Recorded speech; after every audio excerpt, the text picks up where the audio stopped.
क्या आपने कभी सोचा है कि कोई इंसान अपनी पहचान पूरी तरह मिटाकर 20 साल तक पुलिस से बच सकता है? एक ऐसा शख्स जिसने अपनी हर पहचान खत्म कर दी, लेकिन फिर भी पुलिस ने उसे ढूंढ निकाला और सिर्फ एक छोटी सी गलती ने उसकी 20 साल की मेहनत पर पानी फेर दिया। ये कहानी सिर्फ एक कत्ल की नहीं, बल्कि एक अपराधी के भागने और पुलिस की नायाब तफ्तीश की भी है। मैं आज आपको एक ऐसी सच्ची कहानी सुनाने जा रहा हूं जो आपको सोचने पर मजबूर कर देगी। साल 2000, गुजरात का गांधीनगर एयरफोर्स का एक क्लर्क विनोद शर्मा, दिखने में एक आम आदमी, लेकिन उसकी जिंदगी में प्यार, धोखा और गुनाह का एक ऐसा खेल चला जिसने उसकी पूरी जिंदगी बदल दी। विनोद की पोस्टिंग पहले कश्मीर, फिर यूपी और कर्नाटक में हुई। साल 2000 में उसे गुजरात के गांधीनगर एयरफोर्स स्टेशन में भेजा गया। वहीं उसकी मुलाकात उर्मिला जाधव से हुई। उर्मिला शादीशुदा थी, लेकिन उसका पति उसे छोड़कर जा चुका था। धीरे धीरे विनोद और उर्मिला के बीच नजदीकियां बढ़ी और दोनों ने शादी कर ली। शादी के कुछ साल बाद विनोद का ट्रांसफर बरेली हो गया। 2 साल बाद जब वो लौटा तो उर्मिला ने उसे नौकरी छोड़कर डायमंड बिजनेस करने की सलाह दी। विनोद को यह बात जच गई और दोनों सूरत चले गए। वहां उन्होंने किराए का घर लिया और विनोद ने खुद का बिजनेस शुरू किया। सब कुछ ठीक चल रहा था, लेकिन इस खुशहाल जिंदगी में एक तूफान आने वाला था जिसकी किसी को भनक तक नहीं थी। सूरत में उनके मकान मालिक की एक डायमंड पॉलिशिंग की दुकान थी। उस दुकान पर काम करने वाला एक शख्स अक्सर उसके घर आया जाया करता था। विनोद को धीरे धीरे शक होने लगा कि उर्मिला का इस आदमी के साथ कुछ चल रहा है। कुछ समय बाद विनोद का शक यकीन में बदल गया। उर्मिला का अफेयर था। इस बात को लेकर घर में झगड़े होने लगे। उर्मिला से बहस बढ़ती गई, लेकिन विनोद को शायद ये अंदाजा नहीं था कि उसकी जिंदगी का सबसे बड़ा हादसा होने वाला है। 24 दिसंबर 2004, वो मनहूस दिन जब विनोद घर आया तो उसने देखा कि वही आदमी उसके घर से बाहर निकल रहा था। गुस्से से आग बबूला होकर उसने उर्मिला से सवाल जवाब किए। बहस बढ़ी और फिर विनोद ने गुस्से में आकर उर्मिला का गला दबाना शुरू कर दिया। गुस्सा इतना ज्यादा था कि उसने पास रखे लोहे के रॉड से उर्मिला के सिर पर वार कर दिया। उर्मिला की मौके पर ही मौत हो गई। अब विनोद के पास 2 रास्ते थे, या तो वो खुद को पुलिस के हवाले कर दे या फिर भाग जाए। उसने दूसरा रास्ता चुना। उस वक्त घर में सिर्फ उसका छोटा बेटा था, क्योंकि उर्मिला की दोनों बेटियां अपनी नानी के पास गई हुई थी। विनोद ने जल्दी से कुछ जरूरी सामान उठाया, अपने बेटे को गोद में लिया और भाग निकला। स्टेशन पहुंचा, ट्रेन पकड़ी और सीधा आगरा चला गया। अगली सुबह जब मकान मालिक उसके घर आया तो दरवाजा खटखटाने पर कोई जवाब नहीं मिला। अंदर जाने पर देखा कि उर्मिला की लाश खून से लथपथ पड़ी थी। उसने तुरंत पुलिस को बुलाया। पुलिस आई और छानबीन शुरू हुई। शक की सुई सीधे विनोद की तरफ घूमी, क्योंकि वो गायब था। पुलिस ने उसके दस्तावेज खंगाले और पाया कि वो आगरा का रहने वाला था। गुजरात पुलिस की एक टीम आगरा भेजी गई, लेकिन विनोद वहां नहीं मिला। समय बीतता गया। पुलिस ने कई जगह तलाश की, मगर कोई सुराग नहीं मिला। धीरे धीरे यह मामला ठंडा पड़ गया। 2004 से 2024 पूरे 20 साल बीत गए। विनोद शर्मा का कहीं कोई अता पता नहीं था। पुलिस के पास उसकी एक भी तस्वीर नहीं थी, ना कोई डिजिटल रिकॉर्ड, ना कोई बैंक ट्रांजैक्शन, ना मोबाइल फोन। उसने अपने अस्तित्व का हर निशान मिटा दिया था। लेकिन फिर 2023 के अंत में सूरत के एक नए पुलिस कप्तान ने ठान लिया कि वो इस अनसुलझे केस को फिर से खोलेगा। उन्होंने अपनी टीम से कहा कि इस केस की फाइल फिर से निकाली जाए। पुलिस ने फिर से जांच शुरू की। सबसे पहले वे आगरा गए, लेकिन वहां भी कोई सुराग नहीं मिला। पुलिस ने पुराने फोन नंबर ट्रेस किए, बैंक अकाउंट चेक किए, मगर कोई फायदा नहीं हुआ। विनोद शर्मा का नाम तो हजारों में था, लेकिन असली विनोद कौन था ये पता करना नामुमकिन लग रहा था। फिर अचानक एक पुलिस अफसर के दिमाग में एक आइडिया आया। Corona vaccination data. कोरोना के दौरान हर किसी ने वैक्सीन लगवाई थी। हो सकता है विनोद शर्मा ने भी लगवाई हो। पुलिस ने वैक्सीनेशन पोर्टल पर विनोद शर्मा नाम सर्च किया, लेकिन ये नाम बहुत आम था। हजारों रिजल्ट आए। फिर उन्होंने इसे यूपी और आगरा तक सीमित किया, लेकिन फिर भी कोई ठोस सुराग नहीं मिला। फिर एक अनोखा नाम सबके सामने आया, चित्रा विनोद शर्मा। पुलिस को लगा कि शायद ये कोई सुराग हो सकता है। इस नाम से जुड़े पते को ट्रैक किया गया। पता चला कि यह महिला आगरा के पास फतेहाबाद में रहती थी। अब सवाल था, क्या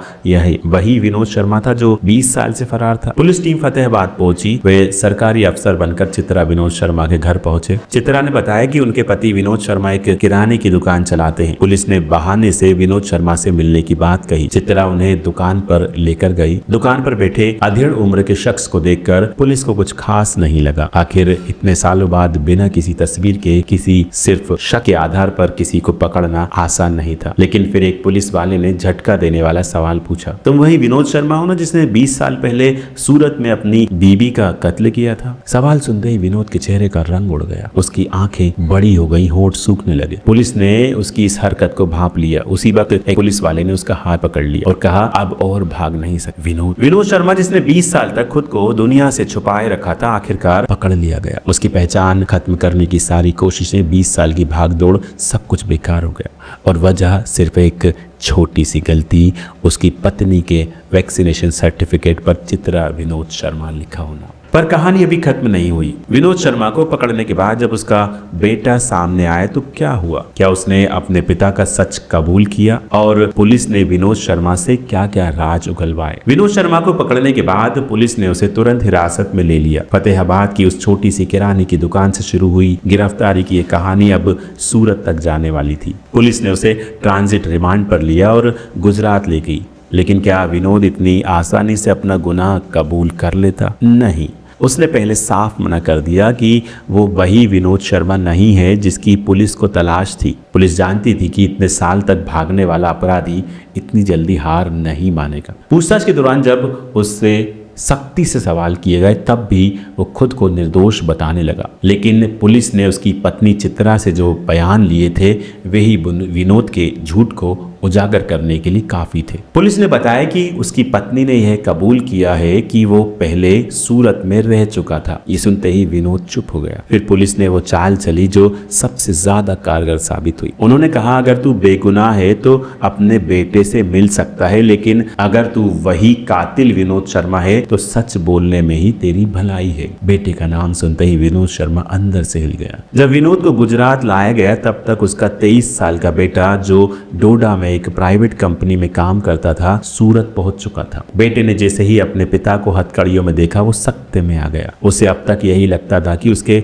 पिता की कोई पुरानी दुश्मनी थी जिससे बचने के लिए उन्होंने अपना नाम और पहचान बदली थी। लेकिन जब पुलिस ने उसे बताया कि उसके पिता ने उसकी मां का कत्ल किया था तो वो टूट गया। बेटे ने विनोद से पूछा, पापा क्या ये सच है? क्या आपने मां को मारा था? ये सुनकर विनोद शर्मा की आंखों से आंसू निकल पड़े। उसने एक लंबी सांस ली, सिर झुका लिया और धीमी आवाज में बोला, हाँ, मैंने उर्मिला का कत्ल किया था। अब विनोद ने खुद से जुड़ी हर सच्चाई उगल दी। उसने बताया कि कत्ल के बाद वो अपने बेटे को लेकर आगरा भागा था, लेकिन उसे पता था कि पुलिस सबसे पहले वहीं आएगी, इसलिए उसने आगरा में ज्यादा दिन नहीं बिताए। फिर वो सीधे ग्वालियर गया और वहां कुछ दिन रुका। उसके बाद उसने अपने भाई के पुराने पहचान पत्र की मदद से नया नाम अपनाया और दिल्ली चला गया। दिल्ली में कुछ महीनों तक दिहाड़ी मजदूरी की। फिर वो जयपुर पहुंचा। वहां उसने एक छोटे होटल में बर्तन धोने का काम किया। जैसे जैसे समय बीतता गया उसने अपने नाम और पहचान को पूरी तरह से मिटा दिया। इंसान का सबसे बड़ा दुश्मन उसकी पहचान होती है। विनोद ने पुलिस से कहा, मैंने तय कर लिया था कि ना मैं मोबाइल यूज़ करूंगा, ना बैंक अकाउंट खोलूंगा और ना ही आधार कार्ड बनवाऊंगा। मैं कभी वोट डालने भी नहीं गया। मैंने हर उस चीज़ से दूरी बना ली जिससे सरकार को मेरी पहचान मिल सके। 2008 में विनोद ने उत्तर प्रदेश में चित्रा नाम की एक महिला से शादी कर ली। इस शादी का मकसद सिर्फ और सिर्फ खुद को एक नया नाम देना था। उसने चित्रा को बताया था कि वो एक अनाथ है और उसका कोई परिवार नहीं है। चित्रा से शादी के बाद उसने अपना नाम विनोद शर्मा से बदलकर विनोद शुक्ला रख लिया। वे दोनों आगरा से 40 किलोमीटर दूर फतेहाबाद में बस गए। यहाँ उसने किराने की एक छोटी दुकान खोली, लेकिन उसने गलती से भी अपना असली पहचान से जुड़ी कोई भी चीज़ इस्तेमाल नहीं की। दुकान का जीएसटी नंबर, बिजली का कनेक्शन, बैंक अकाउंट, सब कुछ उसने अपनी पत्नी चित्रा के नाम पर बनवाया। इस तरह 20 साल तक पुलिस के सिस्टम में उसका कोई रिकॉर्ड नहीं मिला। इतनी सावधानी बरतने के बावजूद विनोद एक छोटी सी गलती कर बैठा। जब 2021 में कोरोना वैक्सीनेशन शुरू हुआ तो उसकी पत्नी चित्रा ने टीका लगवाया। वैक्सीनेशन सर्टिफिकेट में उसने अपना नाम चित्रा विनोद शर्मा लिखवा दिया। यही वो एकमात्र सरकारी दस्तावेज था जिसने पुलिस को सुराग दिया। इस पूरी कहानी का सबसे बड़ा सबक यह है कि कानून से भागना मुमकिन नहीं। कोई इंसान कितनी भी कोशिश कर ले, लेकिन एक ना एक दिन उसकी सच्चाई सामने आ ही जाती है। इस केस में भी अगर पुलिस की मेहनत, टेक्नोलॉजी और थोड़ा सा लक ना होता तो शायद विनोद शर्मा अब भी खुलेआम घूम रहा होता। लेकिन आखिरकार 20 साल बाद इंसाफ हुआ। आपको क्या लगता है, विनोद शर्मा अगर कोविड वैक्सीन नहीं लगवाता तो क्या वो अब भी पुलिस की पकड़ से बाहर रहता? आपके विचार हमें कमेंट में ज़रूर बताएं। अगर आपने हमारे चैनल को नहीं सब्सक्राइब किया है तो सब्सक्राइब करें और घंटी ज़रूर दबाएं।